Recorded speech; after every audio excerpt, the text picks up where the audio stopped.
Okay, let's make a start. So thanks for coming along, everyone, and welcome to the conference day for NDC Security 2019. Is anyone here for the workshops over the last couple of days? Oh, quite a few of you. Okay, that's cool. So most of the people teaching the workshops are struggling to talk this morning, so we're going to see how we get on. There's been a lot of talking. So today we're going to talk about protecting encryption keys using Azure Key Vault. So we're going to talk a little bit first about the threat of data breaches, but I don't think any of that will be a surprise to anyone sitting in this room. I'm going to do a very quick high-level cryptographic overview. Then we're going to talk a bit about different key management options. Then I'm going to introduce Azure Key Vault and then work through some different patterns and practices for using Azure Key Vault. And I've got lots of code demos. And there's a GitHub repo where you can take the code from as well. So the threat of data breaches. So I think as we can all appreciate as being people working in software development and security, that data breaches are getting worse, not better. So this particular screenshot is a website called Breach Level Index. I like to show it because it gives some quite sort of good stark stats on the screen. So we can see here that since 2013 there's been 13,443,149,623 records stolen or breached. That's a hard number to say. That doesn't really surprise me at all. You know, the problem's getting worse. I expect it to get even worse over time. The bit that surprises me and concerns me is a bit at the bottom, well, just underneath, that says only 4% of those breaches were considered secure breaches, where the data is actually encrypted and you can't read it once it's been leaked. So that number's quite low, and that's the number we want to try and get higher using good cryptographic techniques in our code and systems and good key management, which is what we're going to focus on today. If you go to breachlevelindex.com, they've got lots of different stats from different companies that have had data breaches. There's some quite big numbers there, and some fairly big names like JP Morgan, the US bank, Equifax, which is a credit reference agency, MySpace. I didn't think anyone still used MySpace, but maybe that's just me. And FriendFinder Network and eBay. So they've all been subjected to quite large data breaches. Also as well, if you go to Troy's website, Have I Been Pwned, he's got some staggering statistics on there of some of the data breaches that have happened. So I guess everyone's probably heard of or at least signed up to his breach notification service.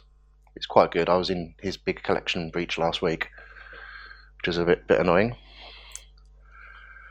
So data breaches have some quite sort of bad effects on companies. So if it happens to your company, it's going to damage your reputation, which is quite bad, and that's very difficult to recover from, and that can lead to a loss of sales.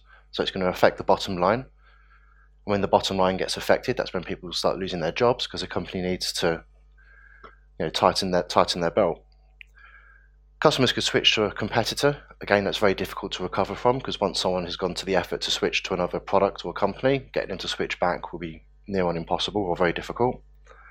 But you can also get legal action from customers or other companies as well for not being careful with their data, as well as compliance costs as well. So if you're in a regulated environment like financial services, healthcare, or insurance, or any military or government departments, then the compliance costs and fines can be quite staggering and really damage a company. There's also effects on the actual people that have their data stolen as well. So we have a loss of personal data, which can result in ID theft, can lead to impersonation, loss of financial data, and loss of actual money as well if people use compromised cards. And also sort of transactional histories can be leaked from different companies, which can be quite embarrassing depending on what sites you signed up to. But the key message is that data breaches are inevitable. They're not going to stop. And it's not a case of if they're going to happen, it's when they're going to happen. So we shouldn't assume that just because you've got great fancy firewalls that we're immune from data breaches, because a data breach can happen from inside your company bounds. What it needs is an upset or pissed off operations manager with production level access to a SQL database to start starring data out into a spreadsheet. There's been multiple cases where that's happened before. So we're not just focusing on perimeter security. So we're not, obviously having things like firewalls, intrusion detection systems are good, and we should carry on doing that. We shouldn't just try and rely on these to protect our company's borders. So we want to sort of rely on encryption both at rest and in transit. Now most modern database systems have at rest encryption when they're stored on the file system, which is fantastic. We should have that turned on if it's not turned on already. But as I said, it doesn't stop anyone from going in with database access and just selecting data out of a database into a spreadsheet. It doesn't protect you from that. So what we're looking at is more sort of row level encryption that you can apply. Now you can either do that yourself as a developer if you want to have control over that process, or some databases have provisions for doing that as well. But generally we want to be encrypting important data like personal information, anything that relates back to a person, credit card data, or just anything that's deemed sensitive to your company. This is even more important now we have things like GDPR that came into effect last year, because if you're holding personal information for a European citizen, they actually own their data, not the company, so they have the right to have it amended, they have the right to have it deleted, and having their data breached or stolen by a criminal is just going to land your company in a lot of trouble.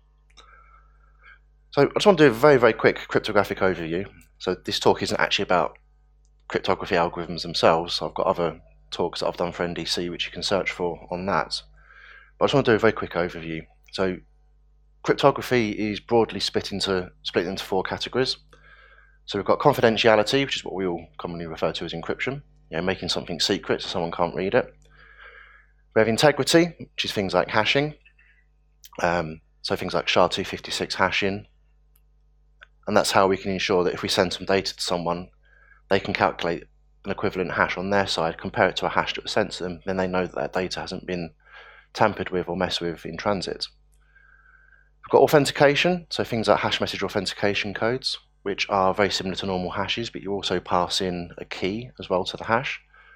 So that means that a recipient on the other end of receiving a message, if they want to generate the same hash, they have to have the encryption key. And of course, getting that key between 2 different people is quite difficult, and that's kind of one of the things we're going to look at and focus on today. And then finally we have non-repudiation, and which is what we use digital signatures for. So being able to prove that you are the originator of a source of data. It's a bit like signing a contract. You can't then go and refute that you signed a contract or sent a piece of data.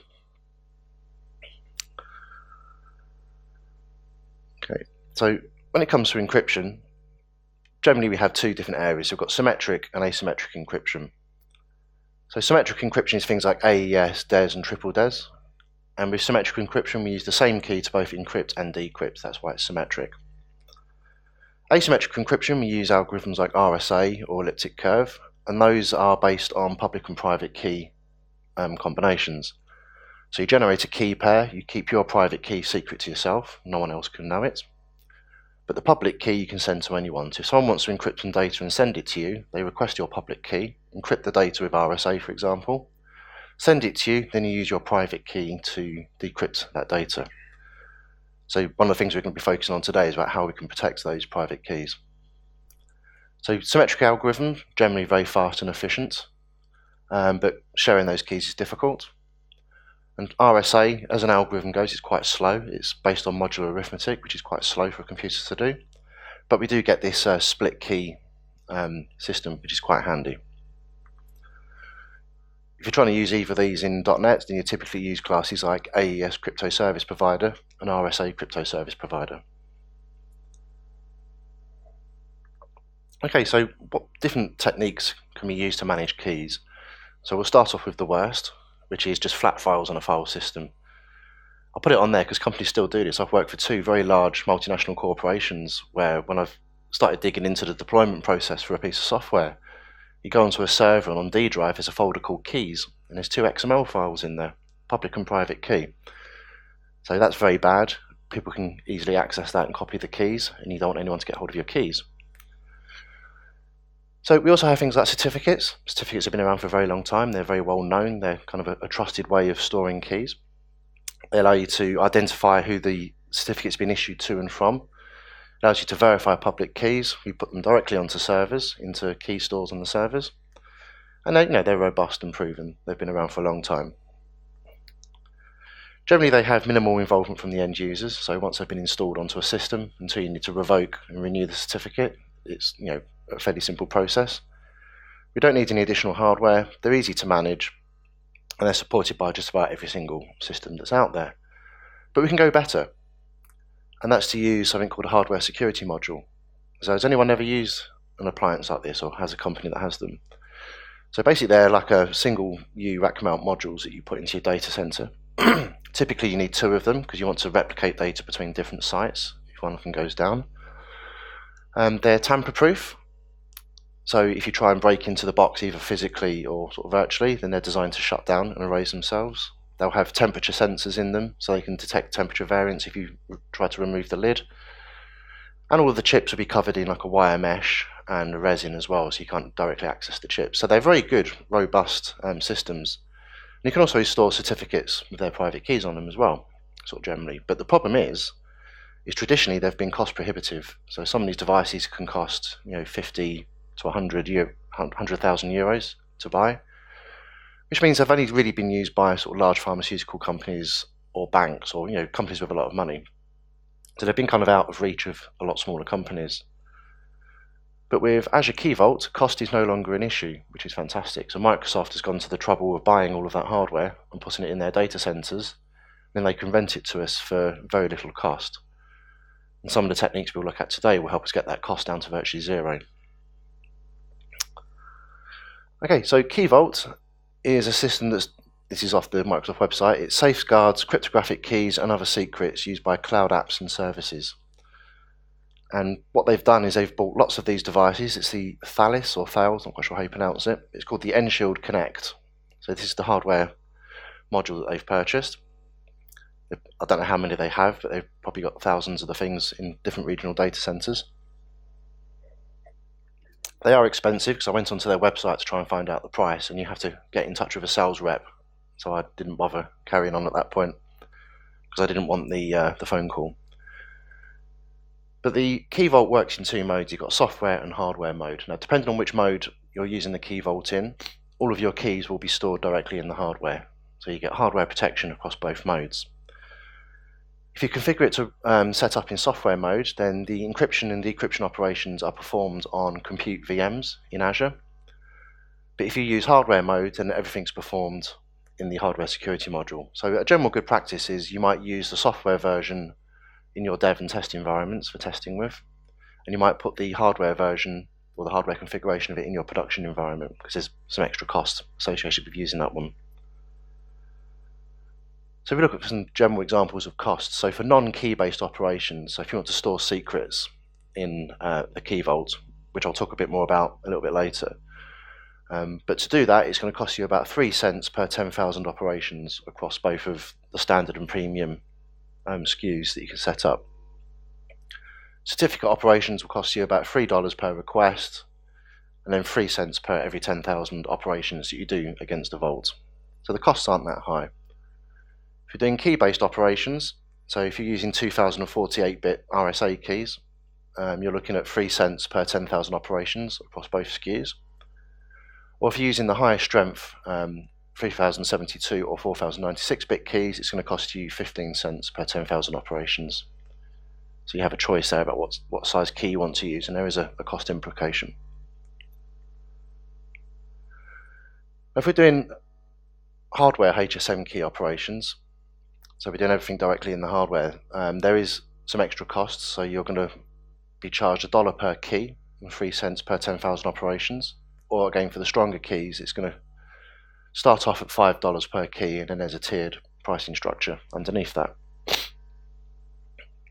But once you use the Key Vault and you create a key, once the key goes into the vault or gets generated in the vault, it never comes out again. So you can never access the raw keys.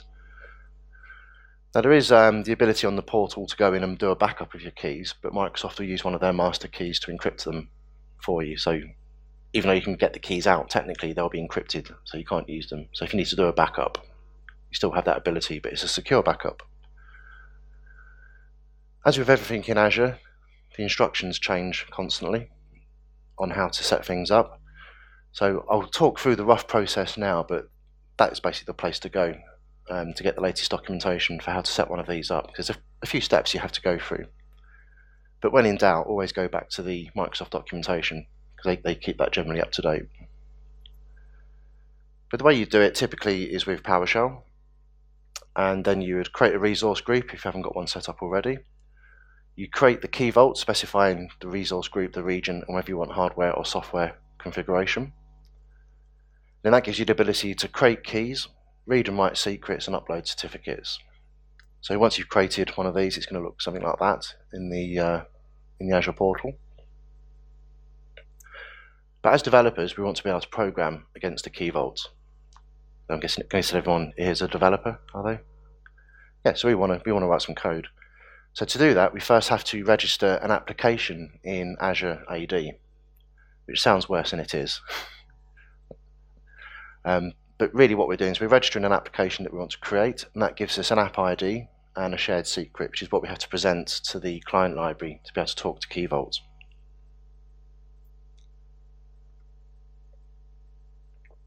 So I've mentioned secrets before, and we're going to do a sort of more of a demo around secrets in a bit. But the keys that you store in the Key Vault are RSA keys. They're what we're going to use for doing RSA encryption. But secrets are blobs of text up to 25k in size that you can push into the Key Vault to have it securely stored. So you don't manage the keys for a secret, Microsoft does that for you. But if you want to put things like database connection strings or database passwords, API keys for third-party systems, the sort of things you don't want to put in your config files, secrets are a great place to store them. It's kind of like a key value pair store that you might have with an NoSQL database, except it's stored on a hardware security module. So I've got some code that I'm going to be going through in this demo. If you want to get hold of the code and have a play around with it, it's available at that address there. I've released it under MIT, so you can do what you want with it, and if it breaks, it's not my fault. That's the caveat out of the way. But when you want to set up a project to use Key Vault, it's fairly simple. So you need to install the Microsoft.Azure.Key Vault NuGet package, and that's .NET Standard compliant, so it's going to work across .NET Core and .NET Framework.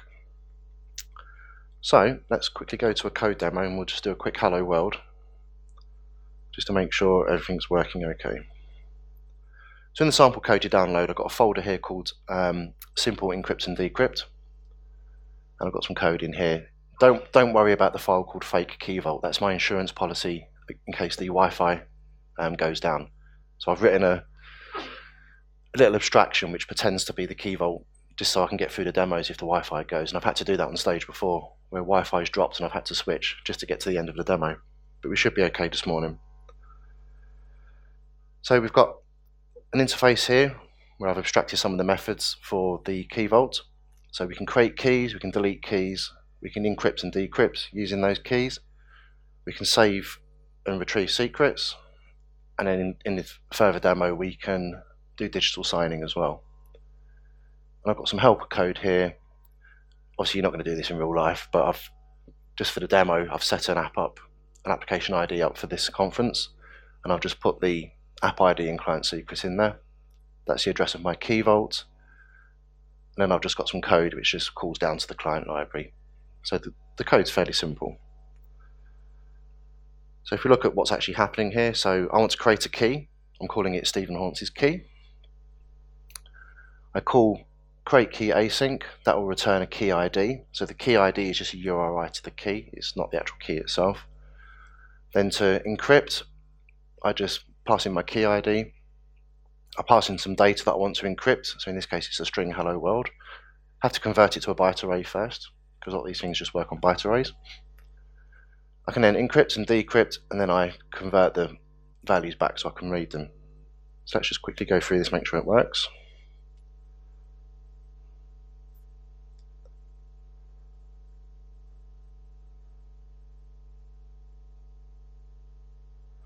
Okay, so it's come back with a URI for my key. That's just what we're going to use to refer to our key when we want to encrypt. Got our string. I then run the encryption process, which gives me a byte array back with all of our encrypted data in it. I can then decrypt it. Then what I can do is I can just convert both of those to text. So that's our encrypted data. It's encrypted with RSA on the HSM, and it then comes back to us in encrypted form. And then once I've decrypted it, we get our string hello world back. And then just for good housekeeping, I'm just going to delete my key at the end of the demo there. So to do basic encryption with RSA, that is all you need to do. It's relatively straightforward to set up, which is good. So now we've got the Key Vault working, I want to sort of go through a few sort of patterns and practices and just sort of some general ideas around using them. These are things that I found when I've been working with companies that have been useful to us. So the first one is around multiple environments. So when you're configuring these to use in your products or your projects, the one thing you don't want to do is have a shared key vault that you use across all of your environments, because your keys need to be kept secret. You're not going to want any other test environments being able to decrypt production data. Now, I know some companies out there still generate test data by literally taking a cut of production and copying it into test environments, but if you're doing that, that's not really going to work for you in this case, because you don't want to be able to decrypt production data. So really what you want is either something like this, where you have a separate key vault that you can share across your test environments with completely separate keys. But I'd say with your test data, you just need to be mindful that you'll need to create some dummy data and encrypt it using that key vault. Or if you script your environments, then you might want to just go to a configuration like this, where for every environment that you spin up, you can just create a new key vault and register the app ID with AD. But the key message is never share your keys from production or any other environment. Okay, so configuration as secrets. I mean, we've touched on this briefly already, but secrets are a max 25k blob of text. They're stored in software, but they're encrypted with the key on the HSM. So Microsoft sort of maintains a key value store behind the scenes for you, but they are encrypted using a set of master keys from Microsoft, which are assigned to you, which are stored inside the HSM. So typically you're going to put connection strings in here, API keys. So I had to work with a company to integrate with a credit reference agency not so long ago. So all of the API keys to access that system were stored away in the key vault for the different environments. Redis cache connection strings, or just anything that's confidential that you don't want a customer or anyone else, like another developer, to be able to see. Secrets can be versioned in the vault, so if you write a secret with the same name twice, then it just creates a new version. So you do have the ability to request previous versions of secrets if you so wish, or you can just overwrite the existing version that's there. It's up to you. So let me just show you quickly how that works. So we've got a project called Secrets. All of the sample code is the same. Again, it's very easy to do, staggeringly easy to do. So I'm going to call my secret Stephen Haunce's secret, and then we call set secret async, pass in the secret name, so that's what I want to store it as, and then I pass in a secret here. So Mary had a little lamb in this case. Once we've stored it, we can then go and get that secret by name, and it will return the string for us. So let's just check that works okay.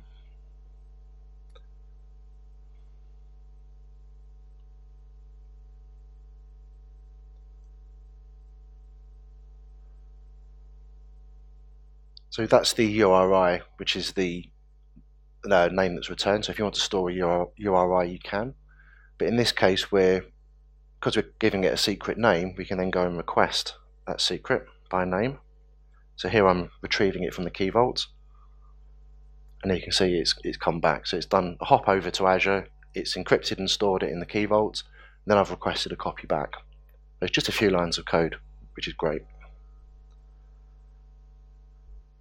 It's kind of a common theme with a lot of the security stuff in .NET. Some people sometimes find it a bit intimidating, but actually when you dig into it, some of this stuff's actually really easy to use,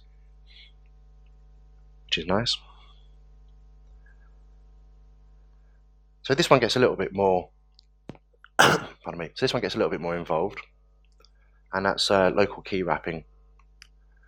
So encrypting data on the HSM is expensive. Not just, well, there's a small cost associated with it every 10,000 operations, but there's also latency in the network hop that you do over to Azure. So if you're running a high bandwidth system or high transactional system and you need to encrypt lots of data constantly for requests, then having that latency can be quite slow, not necessarily what you want. So we want to use more of a hybrid solution. So what this means is we're going to generate a local AES encryption key, but we're then going to encrypt that key using the key vault. And what that means is we can store that encrypted data, that encrypted key, in a database if we want to, so that we can use it and do local encryption and decryption quite quickly. But because it's encrypted with RSA using the key vault, if anyone should get hold of that key, they need to be able to decrypt it with the key vault. So the key as it is from the database wouldn't be used to anyone. So again, let's show you a bit of code of that working before I take you through a use case where I used it. So in this project here, which is on the GitHub repo, I've got a helper method called AES Encryption. This just does a simple local encrypt and decrypt using AES Crypto Service Provider. So we pass some data in to encrypt as a byte array, we give it a key, and we give it an initialization vector, which is what you need to pass in to help the encryption process on the first block. The initialization vector is not secret, but you do need to store it to recover your data. So that's just a helper method that we've got there. I've also got a class here which will just generate a random number for me. That uses RNG Crypto Service Provider, which is sort of a better way of generating random numbers in .NET. You don't want to use system.random because it's not random at all. But this one here, if I want to generate an AES key that's 32 bytes long or 256 bits, then I'll just pass 32 into this method.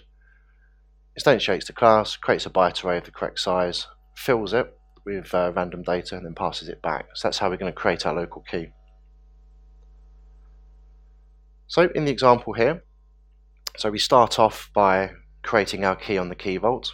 Each of these examples creates and deletes their keys at the end, just to keep them self-contained. So I'm going to create a new key. I'm then going to generate an AES key, which I've called local key, and then I'm going to encrypt it using the Key Vault. So if we imagine at that point in your application you've gone and stored that in the database for later, and then we come back and we want to do an encryption and decryption operation. So what we do at that point is we decrypt that key using the Key Vault, so we need to recover the key first before we can use it. We generate our initialization vector, and then I can use AES to encrypt and decrypt some data. So I'm encrypting a string called mega top secret stuff. Now that's all happening locally, there's no interaction with the Key Vault at that point. And then I come in and delete the key. Let's just step through that, make sure it works.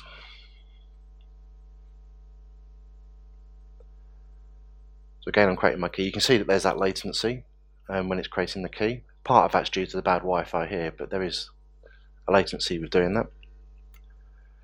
I generate my 32 byte AES key, and then I encrypt it. So what we have in this byte array here is now an encrypted key that we can go and base64 encode and store in a database if we wish. So now we want to do something with that key. So before we can use it, we first have to decrypt it. So I'm going over to the Key Vault to decrypt the key, which means we have our recovered key in this variable here. I generate an initialization vector. I can then go and encrypt my data, decrypt it as I wish. I can just convert some of that text to string. So that's our encrypted text stored in here, and that's the text when we've decrypted it. Now this is just one encryption operation that I'm doing, but if you think about a typical session in an application, you might have someone come into an API call, and then there could be 10, 20, 30, 40 decryption operations happening depending on what your system's doing. So in this instance, we've only gone to the Key Vault once to recover the key, which we're just storing for that session, and then we're doing as many encryption operations as we want without having to hop over to the Key Vault. So that's good, because that means we're not using any of those 10,000 operations where we incur a cost. We're just using one operation to recover the key. So using this technique, it helps you significantly get your costs down. So if you're running a very high transactional system, like Amazon, for example, you can imagine how those costs would creep up quite quickly.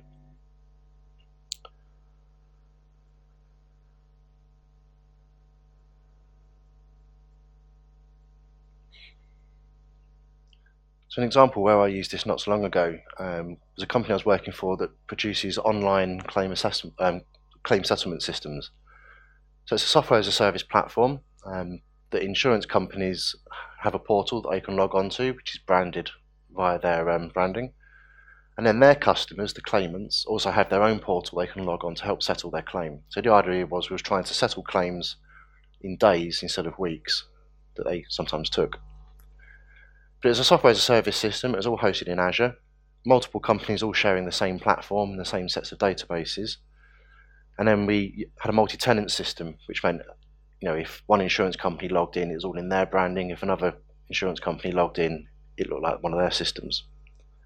So when we onboarded an insurance company,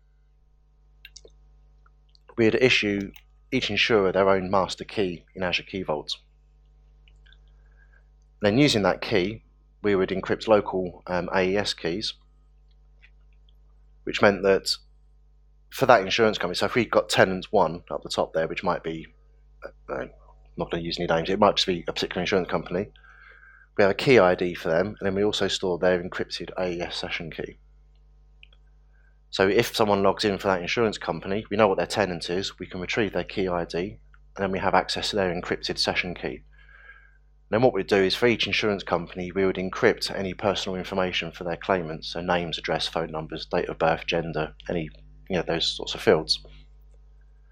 But what this meant is because each insurance company had their own Key Vault key and encrypted session key, it's kind of like, even though it was using one database, it was partitioning their data by using encryption.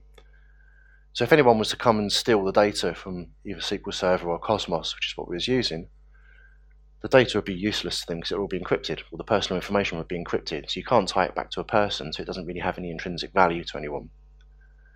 If for some reason, somehow, we had the unfortunate situation where someone managed to, say, get the encrypted session key for tenant 1, unless they can get access into your systems inside your company to then try and access your production key vault, they're not going to be able to decrypt that data. But if they did somehow, they're only going to have the decrypted data for tenant 1 and none of the others. So it's quite a useful technique. So this meant we could do local encryption a lot faster with AES, which is great. We decrypt the key just once per session on the HSM, and that just helps you reduce network hops and latency. But it also makes it easy to rotate keys as well. So a lot of the insurance companies we worked with had a security policy, which they made us enforce, which meant they had to change their master keys every 30 days. Which was fine in this instance. So what we'd have to do is we'd just create a new key in the key vault. We'd decrypt the session key with their old key, encrypt it with the new key, and then just store the new encrypted session key. We didn't have to re-encrypt any of their existing data in the system because it was still using the original session key. So the only thing we had to encrypt again was the session key. So it made our key rotation policy very simple to implement. So another pattern then is key versioning, which we've just touched on. So changing your keys over time is important. It's kind of like the digital equivalent of changing your locks. So this is the process we just talked through then. So we have key 1 in the key vault, which encrypts our session key. But then if we change to a new key, we only need to encrypt that session key and not the actual data itself. But you can use the idea of incremental keys as well. So one company I worked at, we wrote a PCI DSS card token vault. It's a secure vault where we store payment card details. We had a policy in there that for every 1,000 cards that was entered into the system, we'd generate a new encryption key. So the first bunch of cards would come in, they'll be using key 1.0. Then it would automatically generate a new key, which meant that the next 1,000 cards would use key version 1.1, for example. Which meant if ever any of those keys ever got compromised, it limits your exposure to the number of cards that could be decrypted. Okay, so the next pattern I want to quickly look at is around password protection. So passwords are great, aren't great rather, but they're here to stay. It's one of the easiest ways for users to authenticate on a system.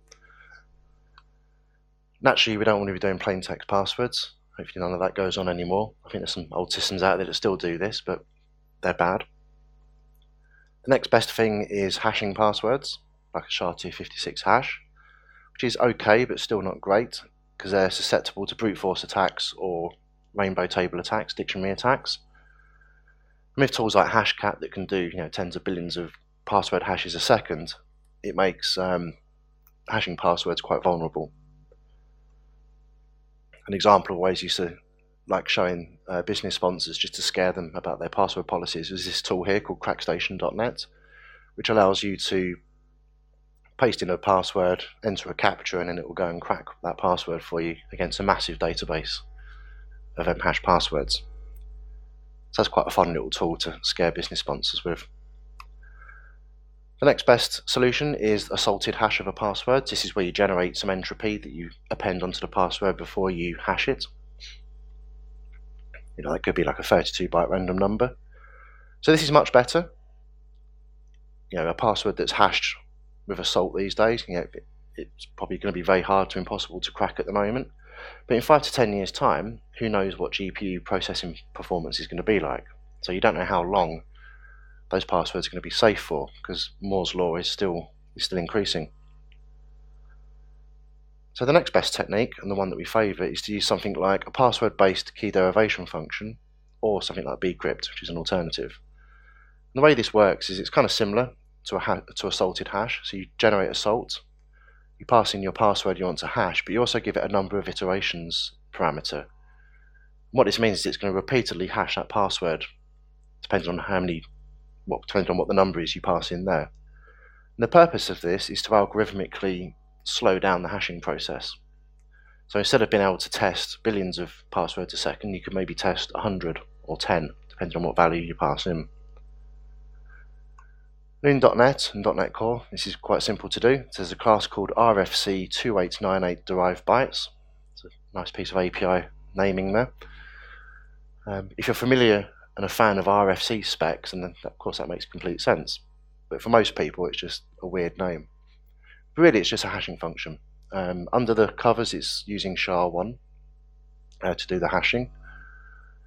So we pass in a byte array, which is our password, we pass in a byte array, which is our salt, we pass in the iteration value, and we then request, it does the hashing process, and we say get bytes 20, because SHA-1 produces a 20-byte hash, and then that's our hash password, which we can then go and store. So the number of iterations has a direct effect on the amount of time it's going to take to hash a password.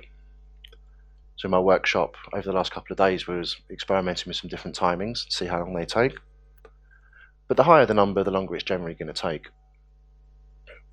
So this then becomes an application design decision that you need to have with your business sponsors. So what's an acceptable amount of time for a user to wait when they log on?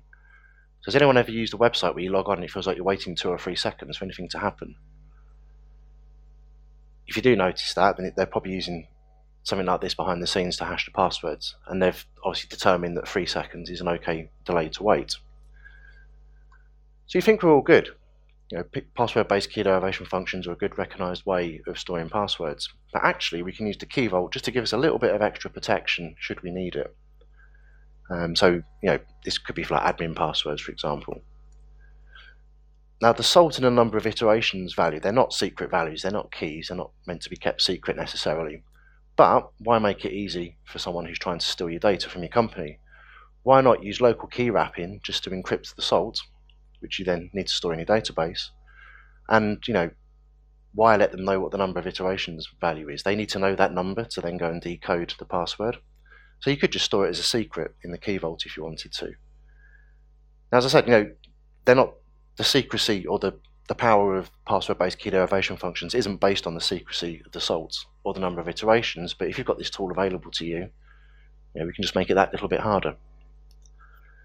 Systems I've worked on where we might have used this, we wouldn't necessarily have used it for general customers, but for super users or admins on the systems, we would add in this extra little layer of protection to accounts that could do sort of damage.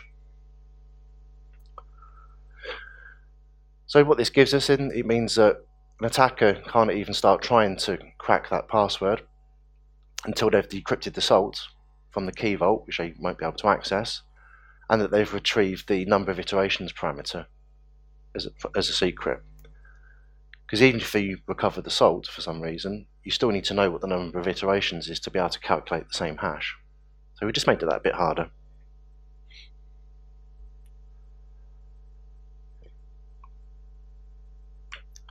So I've got a demo of doing that. So in the password protection folder, we have an example of this.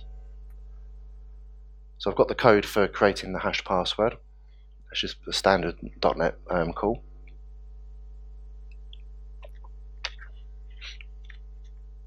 And again, I've got the random number generator that we used previously.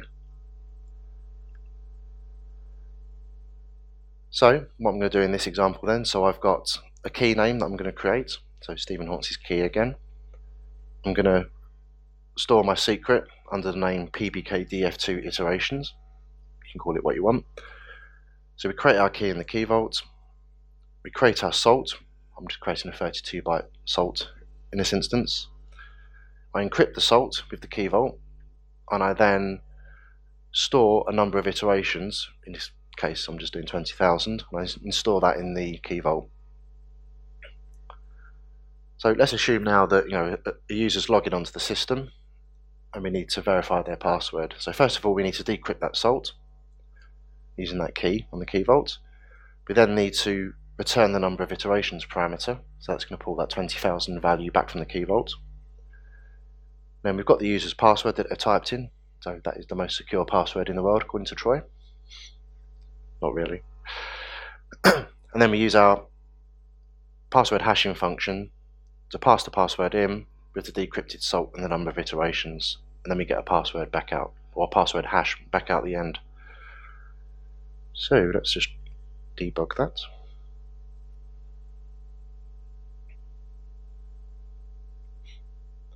So we're generating our key, creating a salt, so that's just 32 bytes of random data. We encrypt the salt with the Key Vault, so this is now encrypted. You could base64 encode it and store it in your database. We set the number of iterations parameter, we store the number of iterations parameter in the Key Vault as a secret. Then now let's imagine we've come back in a different session. We now want to verify the password, so we decrypt the salt. We return the number of iterations, which we can see return there. We have our password, and then we can hash it.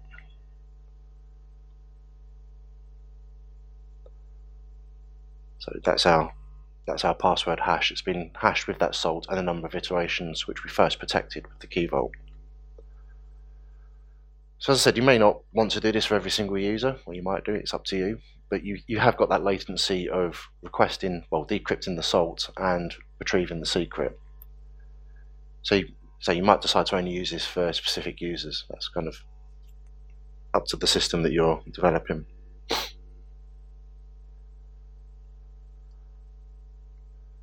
Okay, so the final thing that we can do with the Key Vault, which is quite useful to us as developers, is to create digital signatures. So digital signatures satisfy the non-repudiation pillar of cryptography, which means that if we digitally sign something and send it to someone, the signing process actually uses your own private key to sign the data, whereas with RSA you encrypt with your recipient's public key, and then they use their private key to decrypt. Digital signatures is the other way around, so you as the sender would use your private key to create the signature, then a recipient would use your public key to verify that signature. And what that gives them is the kind of the warm fuzzy feeling that they know that that piece of data has come from you and not someone else. It's a way of guaranteeing that it's come from someone. So definition then, so a digital signature is a mathematical technique used to validate the authenticity and integrity of a message, software or digital document. So there's kind of three operations we need here. So we need the key generation, which we've already got with the Key Vault, which is good. We need a signing method, and we need a way of verifying the signature. So they're the two operations we need. Typically with a digital signature, you don't create the signature on the actual data itself. So if it was a PDF, for example, you was creating a signature for, you don't do it directly on that document. You create a hash of that document first, and then you sign the hash of that document. The reason for that is with RSA there's a limitation on the amount of data you can encrypt in one go based on the key size. So that's one of the limitations of RSA and digital signatures. So to get around that, you create a hash of a document first, and then you sign the hash. So if you imagine here, we've got Bob up here. He's using his private key to create that digital signature. He sends it over the internet, or the big intergalactic spider's web on there, sends it to Alice. She effectively uses Bob's public key to verify the signature, and then that will return true or false based on whether that signature is correct for the hash of that document. Now if we was doing this without the Key Vault, these are the two classes that you'd use in .NET to help you. So RSA PKCS1 signature formatter and RSA PKCS1 signature deformatter. Again, a lovely piece of API class naming from Microsoft. Because we're using Azure Key Vault, we don't actually need to use those classes, we can just use the Key Vault itself. And as before, I've got a demo for that.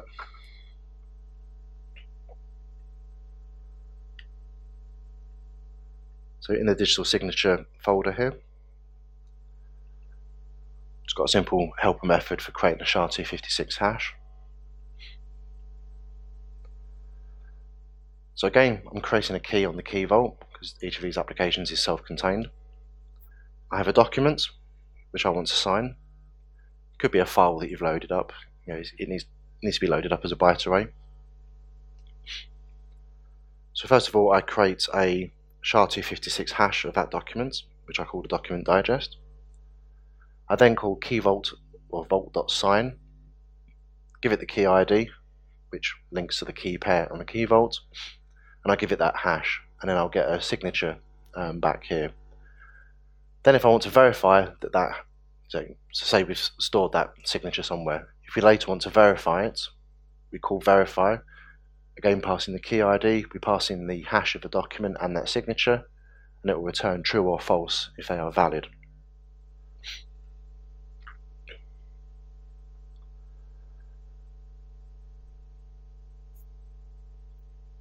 Okay, so creating our key, create our document, create the hash of the documents, create the signature. Now if I verify it now, we're going to expect it to return true because we've literally just created the signature, so that returns true, so that's good. But now if I rerun it,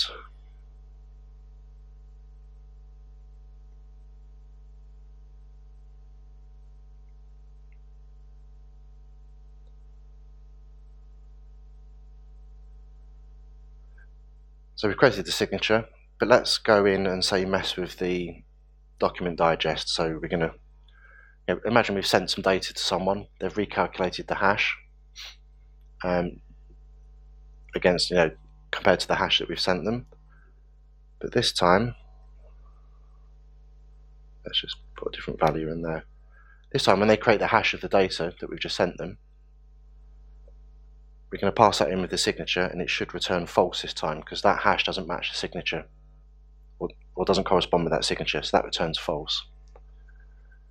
So that's called off to the Key Vault, and that's done that all with inside the Key Vault itself, which is quite handy.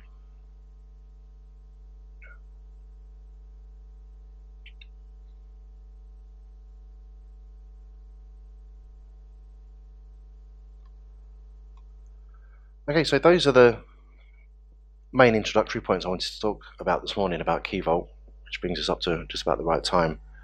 So as a summary, data breaches are inevitable. They're going to keep on happening. They're always going to get worse. But really what we want to focus on as developers is that number there, the 4% of data breaches that were classed as secure breaches. Really we want that number to be higher. So if our data is stolen from our data centers or from Azure, we want to be confident that people can't recover any of the encrypted information that's in there. So we want that data to be useless. As I said, they're inevitable. It's a case of not if, it's when we get data breached. So no company is immune from it, as we've seen from a lot of the high-profile breaches that have happened over the last few years. But to help us with this in the encryption process, we need to manage our keys. So for this, obviously we've looked at Azure Key Vault, which is a nice abstraction that Microsoft's provided across a series of HSM hardware. Now if you're using another cloud vendor and they have a similar style of Key Vault, the principles we've looked at today are going to be pretty much the same across all of them. So if you end up using whatever Amazon's equivalent is or Google Cloud's equivalent, principles are going to be roughly the same and kind of the techniques are the same. It's just obviously the API will be a bit different. But Microsoft has based theirs on the Enshield Connect hardware. Again, a very expensive high-end device, which used to be bought by banks and very large companies. But now Microsoft has provided that for us for a nice small fee. Coding against it is easy. Setting one up is fairly straightforward. It's a few PowerShell commands and then a little bit of configuration in AzureAD. Again, that's the best place to go for the up-to-date instructions because they do keep changing things. The AzureAD user interface is roughly changing as well, which is annoying because I've just written a book on how to do all this, and now the user interface is going to be different when the book comes out. Only slightly different, but annoying nonetheless. So we've looked at 6 broad patterns to help get us started.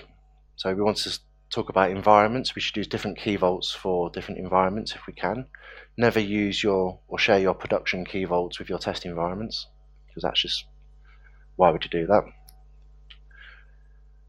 Storing secrets is really useful because it allows us to store confidential configuration items for our systems, so API keys, password connection strings and the like. We looked at local key wrapping, which means we can reduce the cost overhead of using the key vault, both in terms of latency and cost as well. So if we just use local key wrapping, we only need to decrypt a key, say, once per session, and then we can do local encryption as often as we want without incurring that speed penalty and the cost penalty as well. Even though they're only charging roughly 3 cents per 10,000 operations, they can soon add up if it's a high volume system. So, forgot to mention the other ones. Key versioning is important and something you really want to be doing.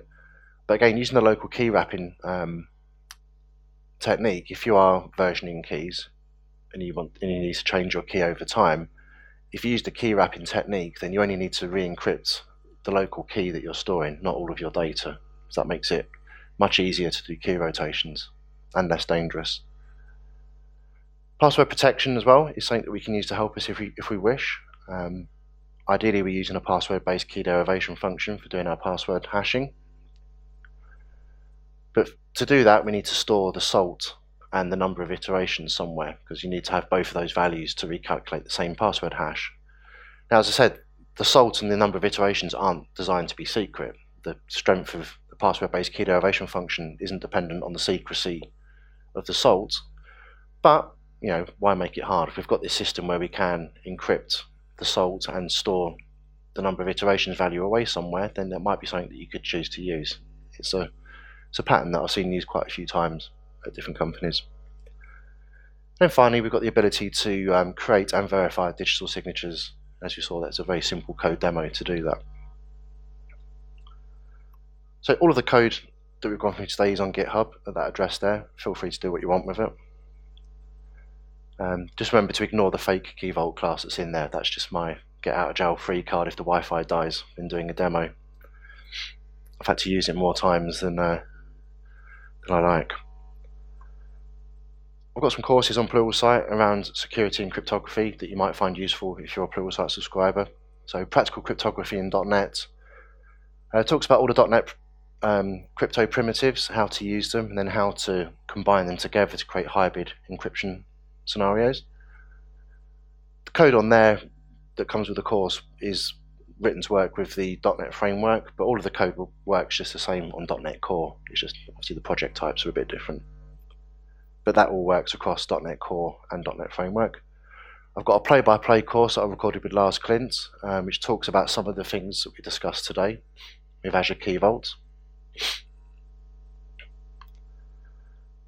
Also, something that might be useful to security professionals is my course, Blockchain Principles and Practices. It's more like a computer science level class. It kind of deep dives into how blockchains are built, how the algorithms work, all the different types of data structures, and then through the course I build up a fully working blockchain in C#, just so that people can help understand the principles of what's going on. So when your CEO turns around and says, I want a blockchain, if you've seen this, you have a good understanding of the underlying principles. I've got this book coming out in April or thereabouts from A Press. Again, it talks about a lot of the .NET cryptography primitives, how to use them all together in hybrid scenarios, and then how to configure and use Key Vault and use all the techniques today, along with the hybrid encryption examples earlier in the book. So it's kind of like a big long tutorial that takes you through to building some quite clever cryptographic protocols. So that's coming out in April. If any of you are into running side businesses or have little pet projects, I also co-host a podcast called the Side Hustle Success Podcast. it's not a technical podcast or a security podcast. It's just about running small businesses on the side and some of the challenges that can have. And me and my co-host talk about some of the issues we've faced with running businesses. So might be useful to someone. But apart from that, I am pretty much done.